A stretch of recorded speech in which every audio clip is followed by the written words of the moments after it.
أعوذ بالله من الشيطان الرجيم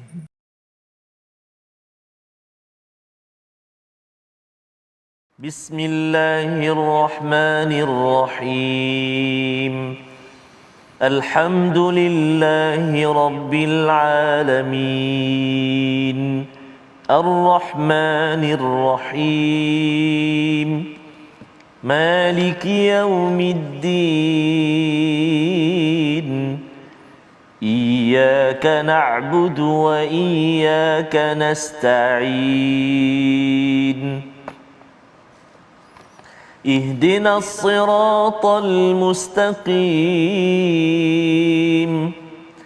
صراط الذين أنعمت عليهم غير المغضوب عليهم ولا الضالين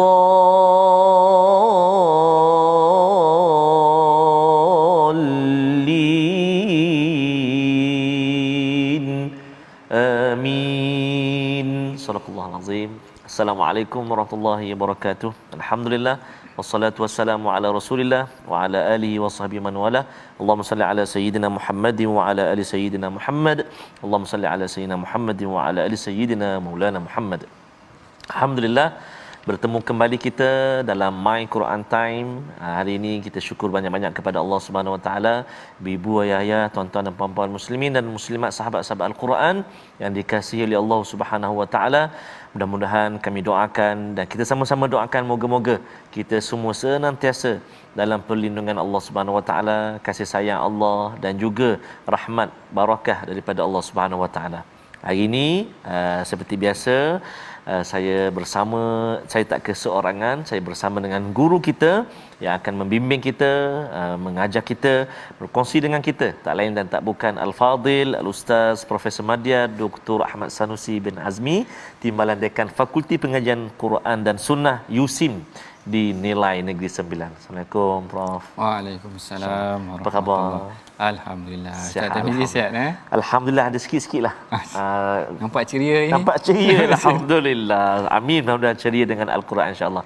Kita hari ni Prof ya, pejam celik dah habis 21 juzuk. Masya-Allah, masya-Allah. 21 juzuk dah habis tuan-tuan Kali ini kita nak masuk juzuk yang ke-22. 72. Allahu akbar Maksudnya tak lama lagi kita akan terus bergerak menuju surah-surah ataupun juzuk-juzuk yang seterusnya dan mudah-mudahan sampai perjalanan kita ke akhirnya bersama dengan halaman yang ke-604. Amin ya rabbal alamin. Jadi insya-Allah Prof, barangkali permulaan ini juzuk yang ke-22 ni Prof, insya-Allah. Insya-Allah. Terima kasih Ustaz Tirmizi.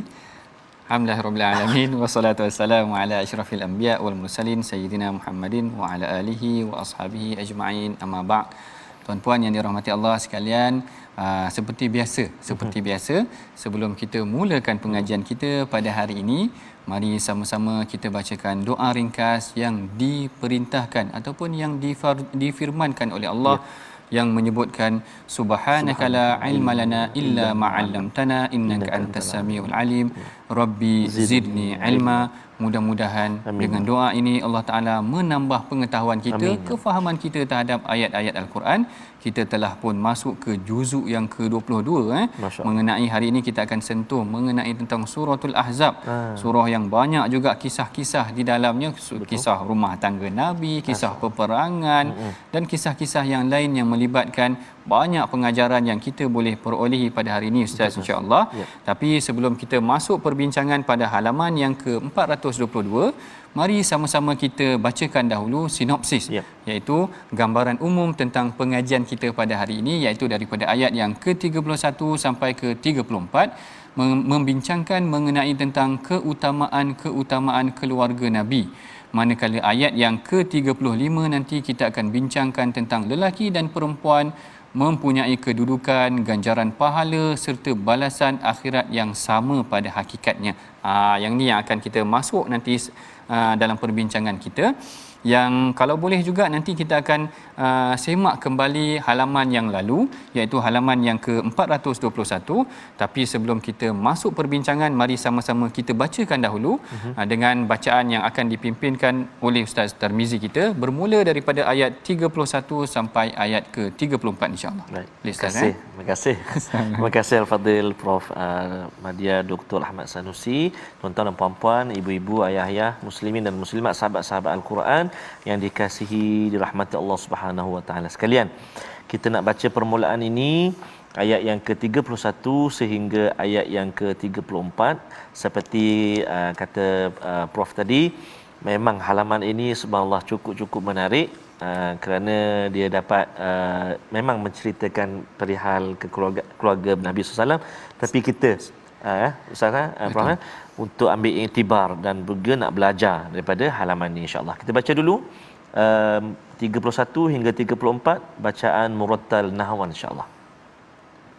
A'udzu billahi minasyaitonir rajim. ومن يقنت منكن لله ورسوله وتعمل صالحا نؤتها أجرها مرتين وتعمل صالحا نؤتها أجرها مرتين وأعتدنا لها رزقا كريما يا نساء النبي لستن كأحد من النساء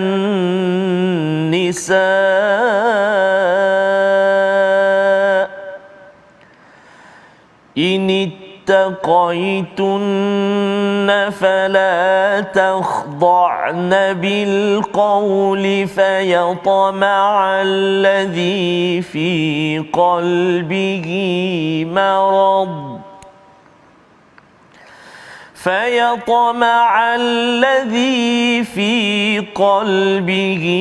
مرض وقلن قولا معروفا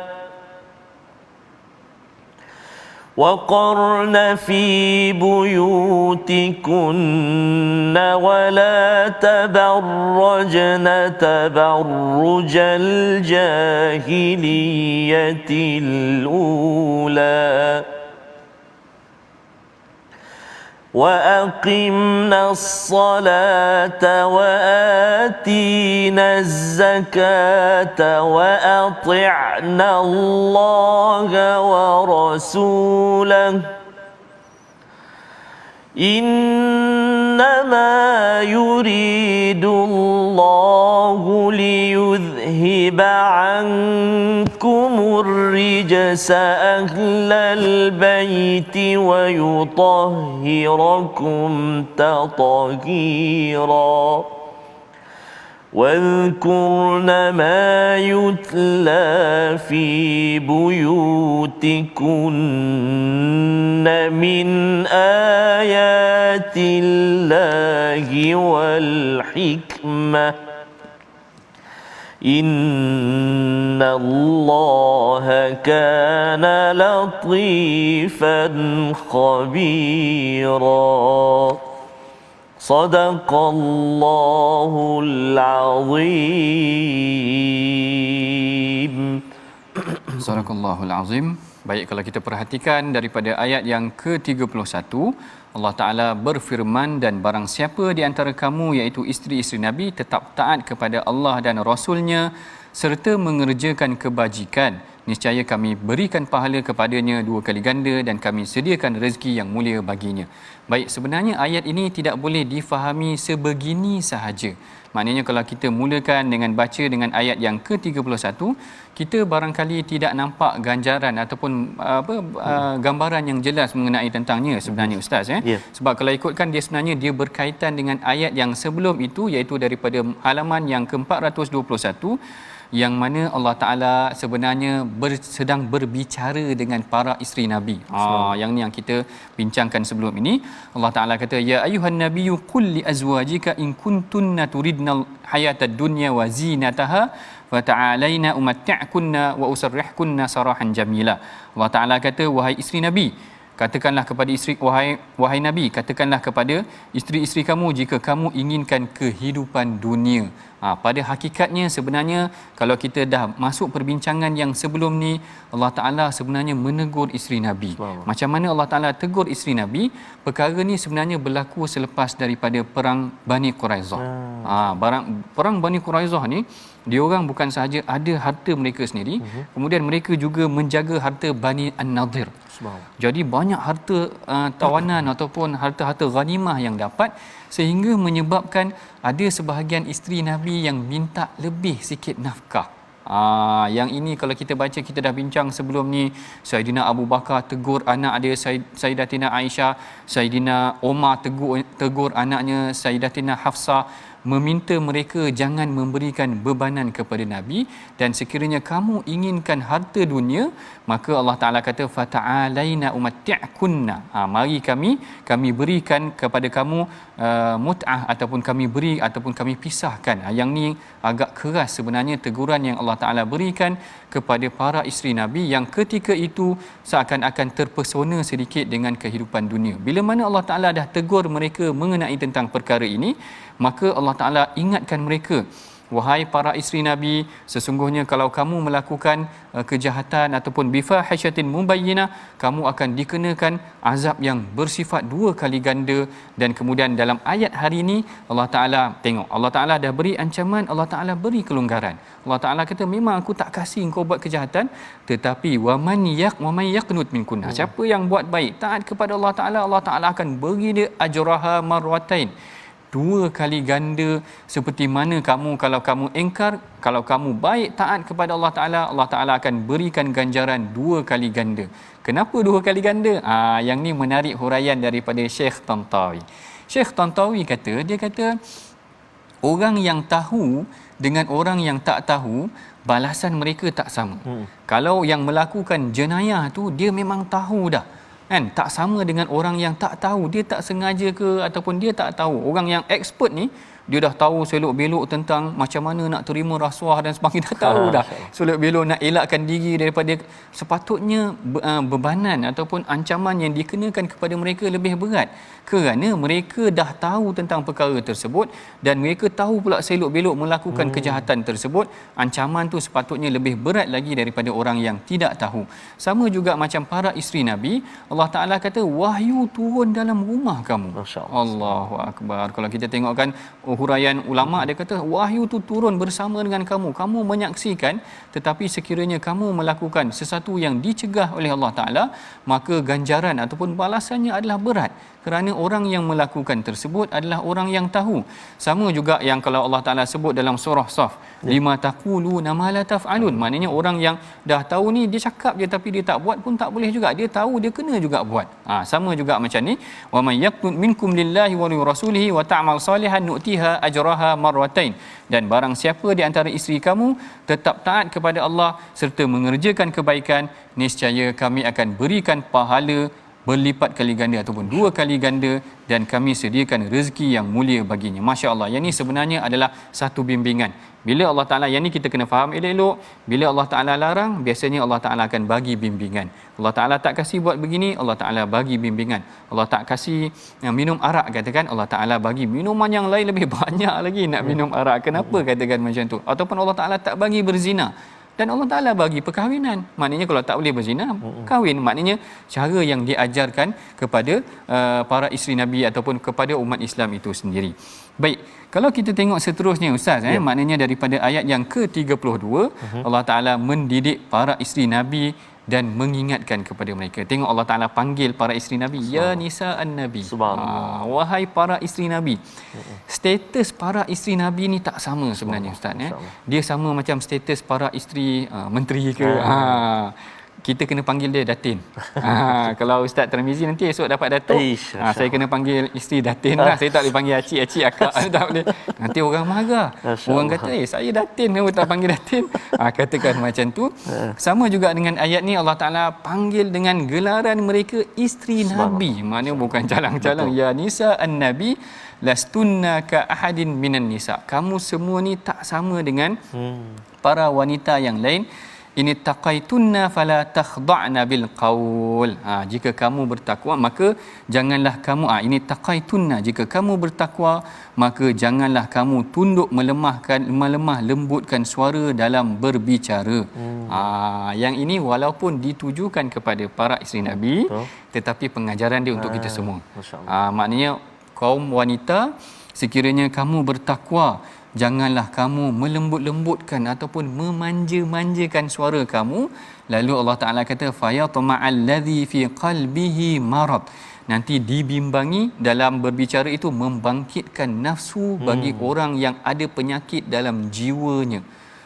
Yang ni sebenarnya pengajaran untuk kita semua. Maknanya para wanita, anak-anak dara, anak-anak perempuan kita perlulah dididik. Kalau bercakap tu dengan orang yang bukan mahramnya, maka jaga adabnya. Jangan apa kita nak cakap meleweh atau istilahnya macam mengada-ngada tu macam keras sangat dia. Maknanya macam melembut-lembut, macam manja-manja sangat. Sehingga Allah Ta'ala tahu hati manusia. Allah Ta'ala kata fayatma'al ladzi fi qalbihi marad. Takut-takut dia akan membangkitkan nafsu orang yang ada penyakit dalam jiwanya. Yang ini sebenarnya arahan yang walaupun diperintahkan kepada para isteri Nabi, tetapi pengajarannya adalah umum untuk kita semua. Didik maknanya para wanita, anak-anak perempuan kita bercakap dengan penuh adab, maknanya tidak bermanja-manja sehingga menyebabkan dia boleh menimbulkan sesuatu perkara yang tidak kita ingini. Dan mungkin juga ada perbincangan, kalau macam tu maknanya dia orang tak boleh bercakap ke ataupun macam mana, ataupun suara dia orang ni macam mana, aurat ke. Yang ni sebenarnya menarik. Sebab kalau ikutkan dalam perbincangan mengenai tentang suara wanita bukan aurat. Yang ni yang disebutkan dalam kebanyakan mazhab. Begitu juga dengan mazhab Syafi'i ini sendiri, yang mana kalau kita tengok dalam ayat Al-Quran, Allah Ta'ala kata idza sa'altumuhunna mata'an fas'aluhunna min wara'i hijab. Maknanya Allah Ta'ala benarkan orang lelaki nak minta keperluan pada para isteri Nabi ataupun para wanita, boleh minta, maknanya mereka boleh bercakap dan suara mereka bukanlah aurat. Bahkan kalau tuan-puan tengok, para isteri Nabi ini diambil ilmu daripada mereka. Betul kan? Maknanya Sayyidatina Aisyah adalah orang yang paling banyak. Dalam hadis kata khudhu nisfa dinakum, ambil sebahagian daripada agama kamu. Maknanya Sayyidatina Aisyah ni ilmu dia dengan Rasulullah sangat banyak. Sebab apa dia banyak? Sebab dia memang duduk dengan Rasulullah. Kita tak adalah sampai tidur dengan Rasulullah, makan dengan Rasulullah. Aisyah tahu semua. Sayyidatina Aisyah tahu semua. Lalu memang banyak sebenarnya ilmu. Bahkan Sayyidatina Aisyah adalah sebahagian daripada perawi hadis yang terbanyak.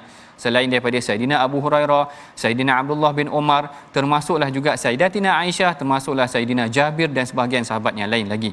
Yang ini menunjukkan maknanya banyaknya ilmu Sayyidatina Aisyah, dan ia menunjukkan suara wanita sebenarnya bukanlah aurat. Bahkan kalau kita tengok bagaimana Syekh Zakaria Al-Ansari, seorang ulama yang tokoh terkenal daripada mazhab Syafi'i sendiri, menyatakan bahawa suara wanita fa innahu jaizun, dia boleh bercakap, mengajar, bekerja dan sebagainya, inda aminal fitnah, sekiranya aman daripada fitnah. Jangan sampai suara dia tu menimbulkan fitnah. Fitnah ni tak semestinya fitnah-fitnah yang kita faham. Saya ingat dah Ustaz tanya tadi. Dia gedik-gedik. Dah tergedik-gedik. Minta maaf tu saya terpaksa sebut macam menggedik-gedik sangat ni.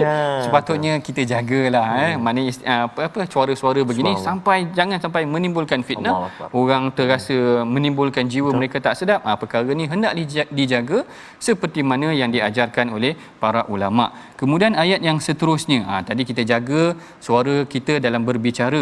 Kemudian Allah Taala ajar juga para isteri Nabi dan juga para wanita muslimah secara umumnya, waqarna fi buyutikunna wala tabarrajna tabarrujal jahiliyatil ula. Dan hendaklah kamu tetap di rumahmu dan janganlah kamu berhias serta bertingkah laku seperti orang-orang jahiliah dahulu. Yang ni jangan kita salah faham. Bila Allah Taala kata waqarna fi buyutikunna, dan tetaplah kamu di rumah kamu, nanti orang kata maknanya wanita muslimah ni dia tak boleh bekerja ke, kena duduk rumah aja ke? Yang ni tidaklah juga. Kerana kalau ikutkan sebenarnya banyak hadis-hadis yang menunjukkan para wanita pada zaman Rasulullah tu dia bekerja. Sayyidatina Khadijah sendiri adalah seorang usahawan, maknanya dia adalah seorang usahawan yang berniaga. Sayyidatina Qailah sama juga, maknanya seorang yang mempunyai perniagaan ataupun ada urusan perniagaan mereka sendiri. Sama juga sebenarnya dengan Zainab kalau tak silap saya, yang mana dia kata dia ni adalah wanita yang mengusahakan dengan tangan dia sendiri. Jadi kat sini kita tengok bukanlah bermaksud tetap itu adalah untuk duduk sahaja di rumah, tetapi menjaga hak-hak keperluan ataupun menjaga hak-hak yang sepatutnya dijaga. Dan yang keempat di sini dibincangkan juga dengan jangan berhias dengan perhiasan jahiliyah. Yang ini mungkin sensitif tapi kena bagi tahu Ustaz Tarmizi bahawa perempuan jangan terlalu berhias sangat sehingga menimbulkan rasa nafsu syahwat lelaki. Maka Allah Taala ajar di sini wala tabarrajna tabarrujal jahiliyatil ula, dan janganlah kamu berhias seperti tingkah laku orang-orang jahiliah yang terdahulu. Baik, yang ini yang kita dah masuk sampai ke ayat yang ke-33. Sama juga ayat yang ke-34, Allah Taala mendidik agar kaum wanita ataupun para isteri Nabi ini sama-sama dengan mendirikan ataupun berzikir kepada Allah Taala dengan mengingati ayat-ayat Allah seperti mana yang kita pelajari hari ini, mempelajari ayat-ayat Al-Quran. Baik, sebelum kita berehat nanti, kita masuk juga dalam perbincangan mengenai tentang perkataan pilihan kita pada hari ini insya-Allah, iaitu perkataan pilihan kita yang kita pilih hari ini khada'a. Khada'a ni maksudnya tunduk, rendah diri, melembutkan, kan khudu' kita katakan dua kali disebut dalam Al-Quran. Tetapi khudu' di sini ayat ni konteksnya digunakan daripada suara wanita tu tadi, fala takhda'na, jangan kau tundukkan ataupun lembutkan sangat sehingga dia boleh menimbulkan nafsu jiwa-jiwa yang rosak ataupun jiwa-jiwa yang sakit ini. Menarik, hari ini ada satu lagi perkataan baru yang kita belajar. Setiap hari satu perkataan yang baru daripada ayat Al-Quran. Kita akan teruskan lagi perbincangan kita selepas daripada ini. Kita berehat dahulu seketika insya-Allah.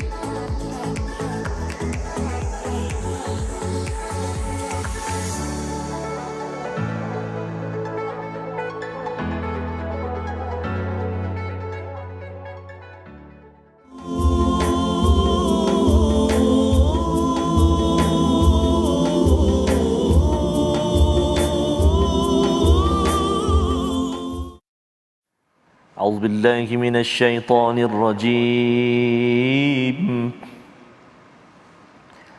واذكرن ما يتلى في بيوتكن من آيات الله والحكمة إن الله كان لطيفا خبيرا. Dan ingatlah apa yang dibacakan di rumahmu daripada ayat-ayat Allah dan hikmah sunnah nabimu.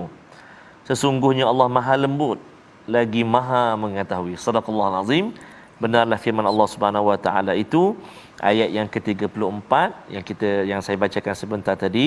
Allah sebut, ingatlah apa yang dibacakan di rumahmu, maksudnya Al-Fadhil Prof sebut tadi, Al-Quran itu, wahyu itu turun di rumah isteri-isteri Nabi SAW. Allahu Akbar. Bayangkan kalau kita hidupkan rumah kita dengan bacaan Al-Quran, Allahu Akbar. Kita kena hidupkan supaya rumah kita tidak jadi seperti kubur, kan? Tak jadi seperti kubur. Kubur ni takut orang nak pergi. Kan ada orang berkelah 4 hari 3 malam. Kat mana abah? Dekat kubur tak ada.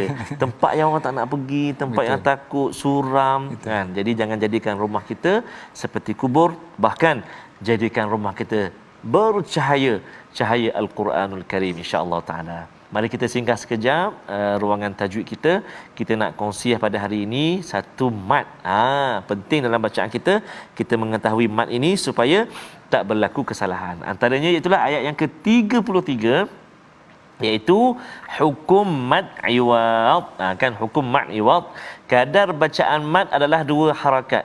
Hak mana ustaz? Ni ayat 33, akhir ayat 33, iaitulah a'udzubillahi minasyaitonirrajim, wa yutahhirakum tathira. Yang mana mat iwad tu? Yang akhir tu, tathira tu, ron tu bila kita waqaf dia jadi tathira, 2 harakat. Nama dia mat iwad. Kalau kita tengok dalam halaman yang kita baca pada hari ini, ayat 31, 32, 33, 34 dan 35, kesemua 5 tempat akhir ayat itu kalau kita berhenti, kita waqaf, semuanya mat iwad. Berapa harakat tadi? 2 harakat bacaan dia. Tathira, karima, ma'rufa, tathira, khabira, dan akhir sekali ayat 35, wa ajran azima. Mat iwad 2 harakat. Wallahu alam. Mudah-mudahan tuan-tuan dan puan-puan, ibu ayah semuanya dapat mencuba dan dapat memperbaiki bacaan kita, insya-Allah. Wallahu alam. Terima kasih. Wallahu a'lam. Masya-Allah. Itu satu ilmu baru juga mengenai tentang ilmu tajwid. Betul. Dan juga ayat yang dibacakan oleh Ustaz Tarmizi tadi mengenai tentang Allah Taala mengajak kita wadhkurna ma yutla fi buyutikunna. Ingatlah ayat-ayat yang diturunkan di rumah Nabi sallallahu alaihi wasallam. Maknanya perkara ni berlaku di hadapan mata mereka. Maknanya mereka sendiri menyaksikan ayat Al-Quran turun tentang bagaimana kesukaran Rasulullah menerima wahyu, mengajarkan wahyu ini kepada para sahabat. Jadi Allah Taala mengajak para isteri Nabi, ingatlah apa yang dibacakan di rumah kamu, dan sepatutnya dia menjadi juga amalan kita, bukan sekadar kita sahaja, bukan sekadar para isteri Nabi, tetapi kita juga sepatutnya mengingati ayat-ayat Allah di dalam rumah kita, sehingga menjadikan rumah kita ini maknanya sesuatu yang indah. Maknanya rumah yang kita nak adalah rumah yang kita nak satu keluarga masuk syurga, satu keluarga dengan Al-Quran, satu keluarga, maknanya anak-anak, isteri, semuanya menghayati dan cuba memahami apa yang telah diwahyukan oleh Allah Ta'ala kepada kita. Baik, kita akan meneruskan lagi perbincangan kita pada ayat yang ke-35. Tapi sebelum tu, mari kita dengarkan dahulu bacaan yang dibacakan dipimpin oleh Ustaz Tarmizi kita, insya-Allah. Sila Ustaz. Terima kasih Al-Fadhil Prof Madya Dr. Ahmad Sanusi. Tuan-tuan dan puan-puan muslimin dan muslimat, sahabat-sahabat Al-Quran, kita nak menyambung bacaan di ayat yang ke-35. Ketika rehat tadi sempat dikongsikan seketika oleh Al-Fadhil Prof berkenaan dengan ayat ini. Menarik saya tak nak sampaikan dulu, kita dengar nanti daripada Prof. Kita baca je dulu ayat yang ke-35. Tadi kita dah baca dengan nahawan. Yang ayat 35 ni, jom kita cuba baca dengan bacaan murattal Hijaz, insya-Allah. A'udzubillahi minasyaitonirrajim.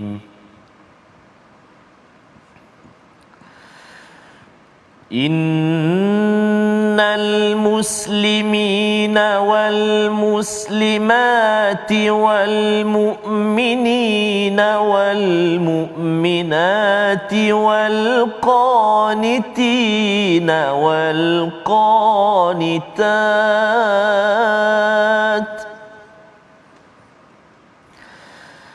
والقانتين والقانتات والصادقين والصادقات والصابرين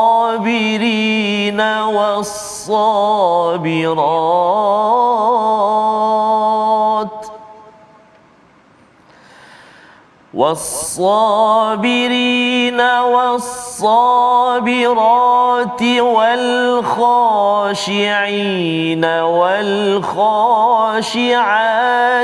والمتصدقين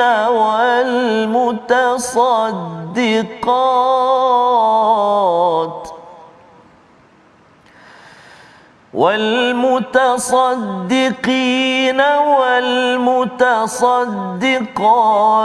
والصائمين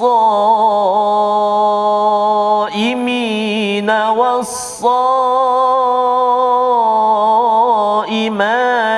والحافظين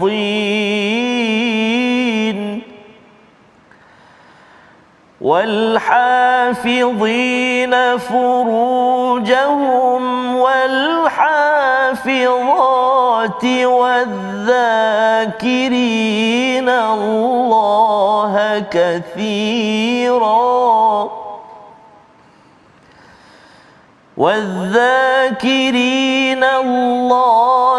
كثيرا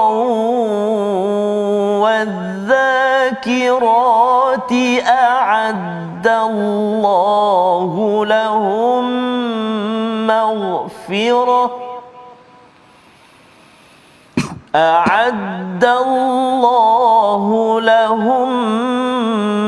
مغفرة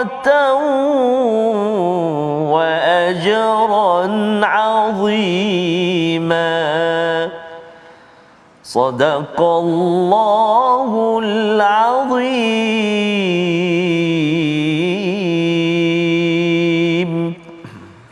Sadaqallahul Azim. Baik, kita perhatikan bagaimana ayat yang ke-35 Allah Taala berfirman, sesungguhnya lelaki dan perempuan muslim, lelaki dan perempuan mukmin, lelaki dan perempuan yang tetap dalam ketaatan, lelaki dan perempuan yang benar, lelaki dan perempuan yang bersabar, lelaki dan perempuan yang khusyuk, lelaki dan perempuan yang bersedekah, lelaki dan perempuan yang berpuasa, lelaki dan perempuan yang memelihara kehormatannya, lelaki dan perempuan yang banyak menyebut nama Allah, Allah telah menyediakan untuk mereka keampunan dan pahala yang besar. Baik, macam yang kita telah ataupun saya bincangkan juga dengan Ustaz Tarmizi tadi ketika sesi rehat, bagaimana sebenarnya ayat ni sangat menarik. Sebab saya dah lama juga perhatikan kenapa Allah Taala ulang innal muslimin wal muslimat wal mu'minin wal mu'minat. Rupanya bila kita selongkar dalam tafsir, hari ini kita dapat satu ilmu baru. Hari ini kita dapat satu ilmu baru.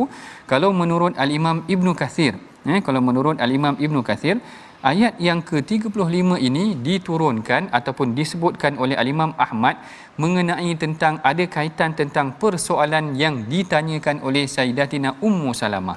Ummu Salamah pernah tanya kepada Rasulullah. Ummu Salamah kata, "Ya Rasulullah, ma lana la nuzkara fil Quran." Dia kata, "Wahai Rasulullah, kenapa aku dengar lelaki je semua, muslimin, rijal, ya ayyuhallazina amanu, mana orang perempuan?" Seakan-akan ni macam tu. Dan dalam riwayat An-Nasa'i juga, Sayyidatina Ummu Salmah juga berkata, dia kata, "Ya Nabi Allah, mali asma'ur rijal yadhkuruna fil Quran walan nisa yudhkarna fil Quran." Dia kata, "Ya Rasulullah, kenapa aku asyik dengar lelaki aja dalam Quran? Kenapa aku tak dengar perempuan disebutkan dalam Al-Quran?" Lalu barangkali antara riwayat yang diturunkan berkaitan dengan ayat ini, berkaitan dengan persoalan yang ditanyakan oleh Ummu Salamah, sehingga dinyatakan bahawa lelaki dan perempuan sama. Maknanya innal muslimina wal muslimat wal mu'minina wal mu'minat, maknanya Allah Taala sebut dua-dua. Allah Taala sebut dua-dua. Ada orang Islam lelaki, ada orang Islam wanita, ada mukminin, ada mukminat. Kemudian kita tengok juga bagaimana susunan ini ada juga huraiannya yang agak menarik seperti mana yang diceritakan oleh Al-Imam Ibn Kathir. Allah Ta'ala memulakan dengan lafaz Islam dahulu. Innal muslimina wal muslimat. Kerana barulah disebutkan tentang beriman wal mu'minina wal mu'minat, kerana barangkali pada zaman terdahulu mereka masuk Islam tetapi jiwa mereka masih tidak terbuka kepada keimanan. Dan juga sebenarnya iman ini adalah satu perkara yang naik dan turun. Rasulullah sebut dalam hadis, Rasulullah kata la yazni zani hina yazni wa huwa mu'min. Seorang yang berzina itu dia tidak akan berzina dalam keadaan dia beriman. Maknanya dia Muslim.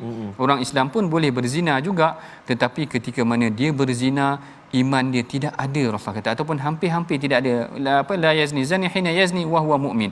Wala yasriqu sariq. Macam tu juga dengan pencuri, kalau dia mencuri sebenarnya dia mencuri dalam keadaan iman ataupun dia bukan seorang yang beriman.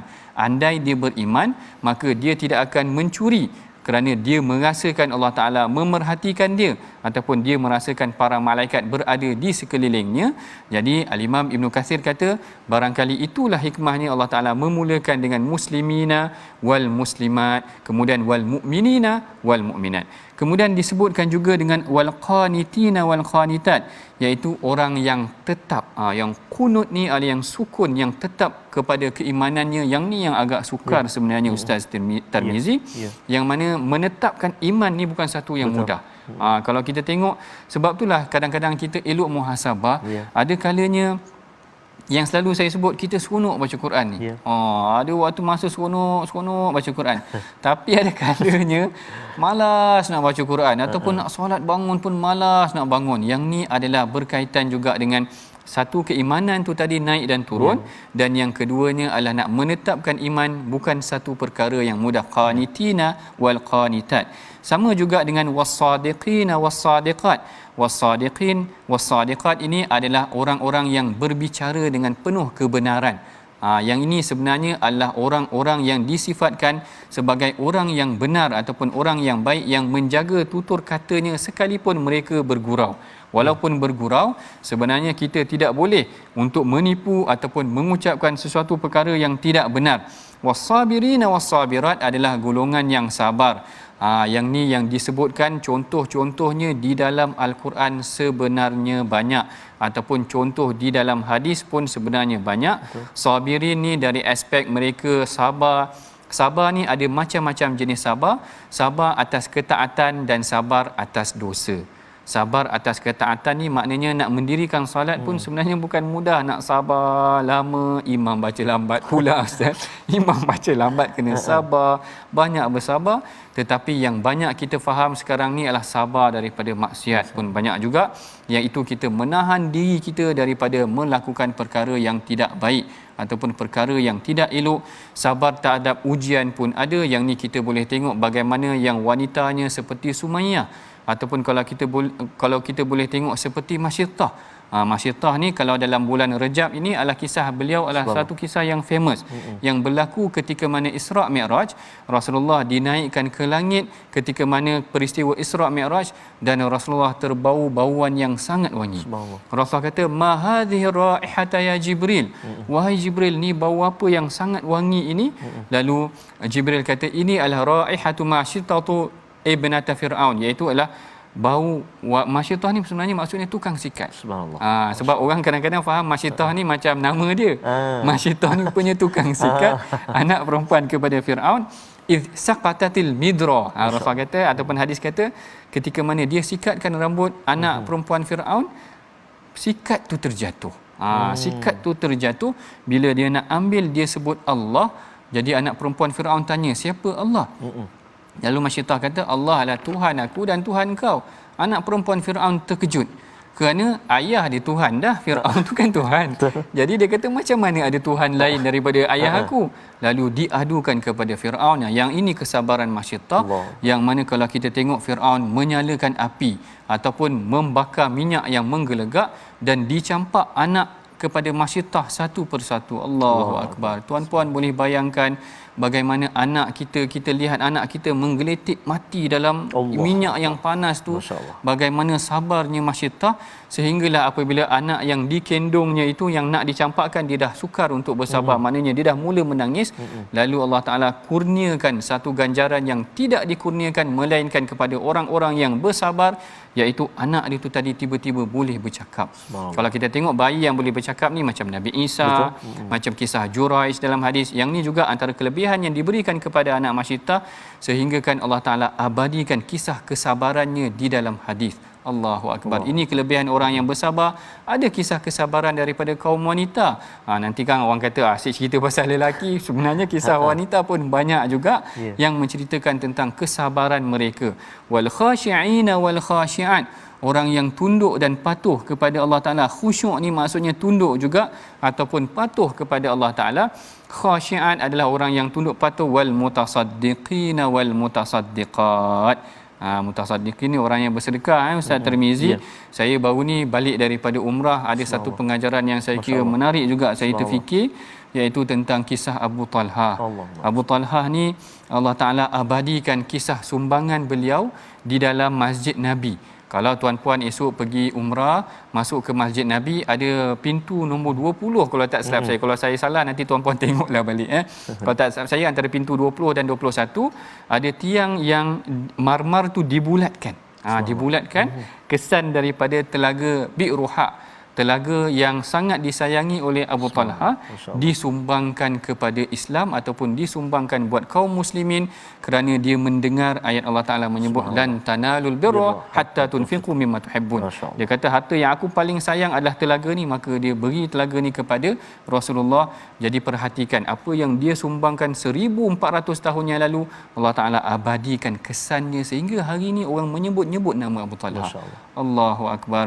Begitulah kita tuan-puan, kalau kita ada harta sedikit, kita sumbangkan ke jalan Allah. Mudah-mudahan itulah harta yang kekal, kerana harta yang kita gunakan tak kekal tuan-puan. Harta yang kita sumbangkan ke jalan Allah yang akan menjadi wal baqiyatu as-salihat, iaitu baki yang akan kekal tu tadi. Dan kemudian wal hafizina furujahunna, yang ni dimulakan wal hafizina furujahum, dan orang-orang yang menjaga kemaluan mereka. Wal hafizat wadh-dhakirin Allah katsiran wadh-dhakirat a'addallahu lahum maghfiratan wa ajran azima.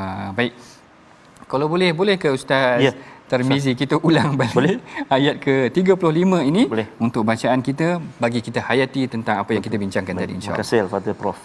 Mari kita sama-sama ulang sekali lagi ayat ke-35. A'udzubillahi minasyaitonirrajim.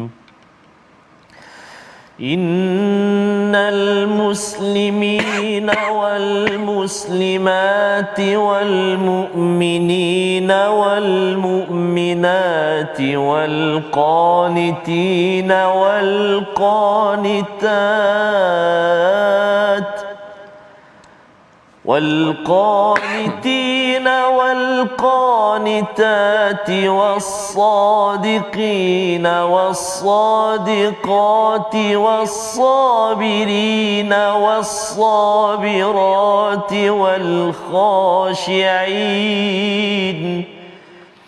والخاشعين والخاشعات والمتصدقين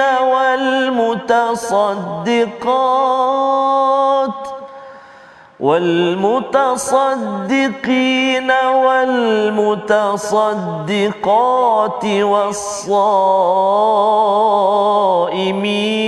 والصائمات والحافظين فروجهم والحافظين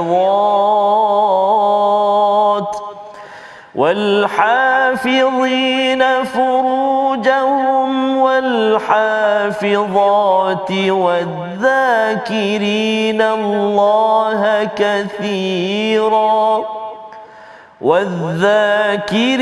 الله كثيرا والذاكرات أعد الله لهم مغفرة